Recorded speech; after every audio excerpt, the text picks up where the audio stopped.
boys, girls, and adolescents morning, and thank you very much for inviting us to this important international meeting on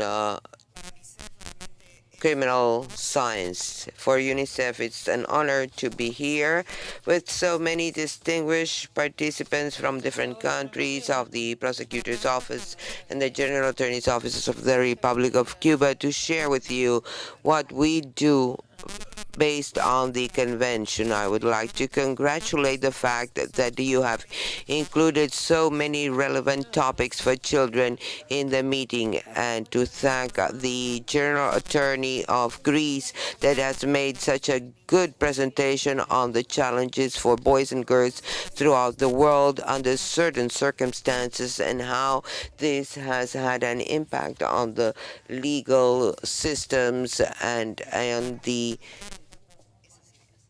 juridical systems.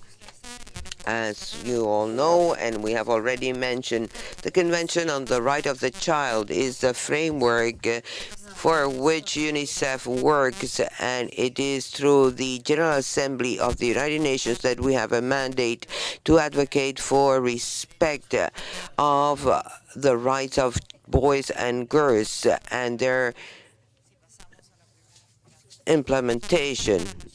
The convention is the guide of all the work we carry out.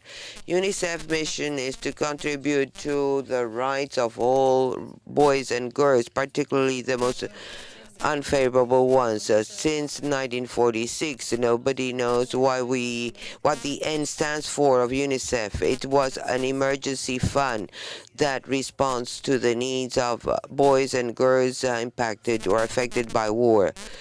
However, we evolved, and with the Convention on the Rights of a Child in 1989, we had a more concrete legal framework where the Convention establishes that state parties can go to UNICEF for the implementation of the recommendations of the committee and the fulfillment of rights of children established both in the convention as well as in the general recommendations.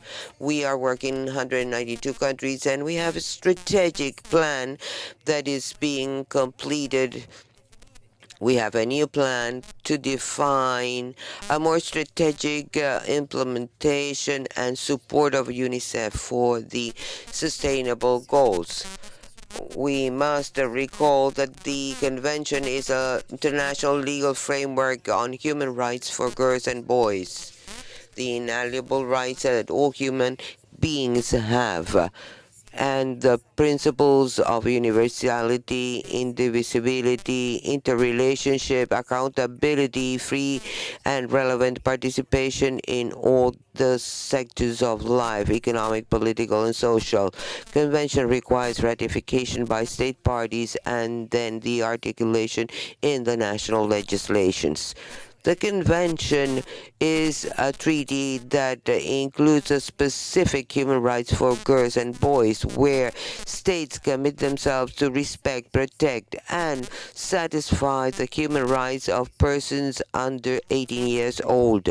We are talking about civil, political, social, economic, and cultural rights, and specific rights for protection to ensure adequate growth for them. The major change in the convention is the recognition of girls, boys, and adolescents as subjects of law, and this changes the relationship. This provides also a framework for comprehensive protection, and it's the guide for the work of different states, United Nations, and other stakeholders. As you see, it has 54 articles, substantive rights, the mechanisms for controlling its implementation, and the ratification system. The principles of non-discrimination, the right to life, survival, development, and free expression for boys and girls. This was widely discussed yesterday in one of the roundtables, and it was very interesting to see how this debate is going on regarding the implementation of the rights of children. Article 19, which should call our attention, and the reason for which we are gathered here analyzing this topic deals with protection. State parties commit themselves to adopt all the legislative, administrative, social, and educational measures to protect girls and boys against all forms of prejudice or physical and mental abuse, negligence, mistreatment, exploitation, including sexual abuse, while girls and boys are under the custody of parents, a legal representative, or any other person. These protection measures should include effective procedures for establishing social programs with the aim to provide the necessary assistance to those who take care of the children, as well as other forms of prevention, identification, notification, research, investigation, treatment, and observation of cases of mistreatment and judicial intervention. So the concept of protection that we have in the case of children is a little bit wider. We share the rights that all human beings have, but in the case of children and adolescents, we require a specific protection. We are talking about those cases where we don't have the primary caretakers when they are faced with exploitation, abuse, trafficking in persons, psychological and physical abuse, problems with the law, armed conflicts, different forms of violence, and dangerous practices. So I will try to base my presentation on the previous one. We require a holistic approach. As I said, they go from objects of care to become subjects of law. And as subjects of law, there is a responsibility and an accountability for those who have the responsibility. Progressive autonomy is also important so that boys and girls can participate. They must be listened.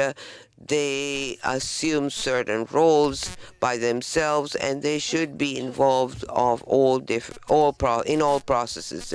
Comprehensive protection also includes the criminal types or the crimes that protect the child from being victimized, how they can participate of the process, be it denouncing the a crime, and we also have to ensure compensation for the harm. Finally, mechanisms that will ensure non-repetition. What are the challenges that we have identified worldwide regarding protection of children, about which I'm going to talk? We have to talk about the different types of violence. We have to talk about child labor, the loss of both parents or one parent, the pernicious actions, marriage under 18 years old, lack of identity or birth certificate, displacement due to different causes, early pregnancy, trafficking in persons, detention, judicial processes, etc. All this has to do with transnational crimes, the use of new technologies. It is not only a topic for domestic debate. In the case of Latin America, we have prioritized 5 of these topics. We believe these are the main challenges: violence against children and adolescents, not only in families but also in schools, communities, and streets, which are violating the rights of millions of children. It also threatens their survival, welfare. It leaves physical and psychological consequences. It prevents them from adequate development.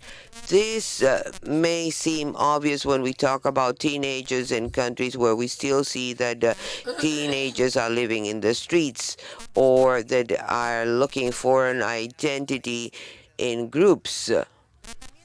But we also have to talk about violence against children at the very early ages, where they are developing and growing, where their body, their brain, their emotional capacities are being developed. How can we ensure non-violence against children since the very early ages? I was talking about minimum legal age.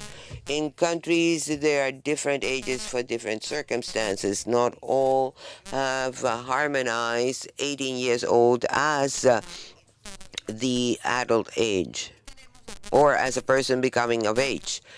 We have also sexual consent, medical consent, marriages, employment, compulsory education, legal responsibility. There are different ages in different countries for all this. In terms of adolescent legal responsibility, what are the international legal instruments, which is not only the convention? We have the United Nations minimum rules for administering justice to children, the protection of children in prison, guidelines for teenage crime. This leads us to differentiate the models in terms of procedure, to privilege alternative actions, the principles that should inspire the system of transparency, resources, and information. The due process guarantees respect of the interests and rights of the children. This means that we have to put in place a system in which we have education, legal aspects, and social aspects. Another problem in Latin America are children without parents. There is an we should send children to institutions only in exceptional cases and provisionally. Therefore, the aim is to deinstitutionalize this process so that children can grow in a family environment. And then birth certificates. In some countries, we still have more than 1 million children without birth certificates. This establishes their existence according to law and guarantee their rights. Finally, and in line with the previous presentation, we would like to reflect on prevention as the best tool for protection. Unfortunately, criminal law comes late, comes when they are already a victim. The best policy is to implement social policies that will guarantee the comprehensive protection of girls, boys, and adolescents in their environment, in the family, the school, community, and where we have to work with the first circle of protection, that is to say the parents, and at the very early ages, so that they know how they have to relate with their children and educate society on how children should be treated. Therefore, establishment of protection measures is the best strategy to save children from abandonment, violence, etc. It requires information, strengthening or building capacities, respect for the families, and involvement of boys, girls, and adolescents. Regretfully, we still have attitudes, traditions, and habits that discriminate children, that do not give them the space they deserve in the society, and the stereotypes regarding gender roles affecting girls. We need the commitment of government to respect and promote the protection of children, to have an open debate regarding commitments in these terms, to have laws that will guarantee its implementation, to increase the capacity of those who live with children. We're not only talking about parents, we're talking about public servants that have relations with children. information and participation of girls and boys as subjects of law, social denouncement of problems with children, and to provide services. I want to end with what we are doing in UNICEF. What are the strategies we are following to strengthen the protection of children and adolescents? We promote all these mechanisms, and that is why we thank this space to continue working with you and be part of the agenda of this Congress.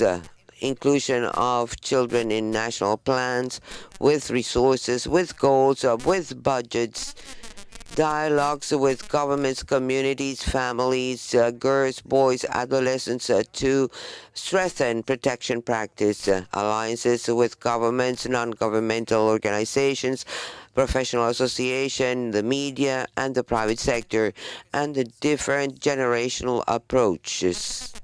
Some actions that we have been carrying out in the different countries have to do with collaboration for child protection, the publication of manuals, supporting juridical reforms, and the development of systems. We work in training lawyers, prosecutors, etc., people that deal with cases of children. We work in the legislative and judicial areas. We need an ecological approach to address the risk factors and protection factors given the devastating impact in the lives of boys and girls. It is necessary to ban any type of violence against children, prevent violence, and to promote nonviolent values. Protection of children requires political will, public investment, systematicity, coherence, sustainability, intersectoral and multidisciplinary approaches, gender approach, gender equality, knowledge management, relevant participation and communication for development. I conclude with this graphic. We believe that children should be at the center of all our policies, budgets, legislation, attitudes, social protection, capacity, community capacity, participation, responsibility, accountability, and open debate. With this, that we can say very quickly, but is a very enormous and complex task. I hope I have left some concern and challenges with you. We have to recognize the great progress in different countries, particularly Cuba, where we have been working with the different systems that aim at guaranteeing the comprehensive protection of Cuban girls and boys.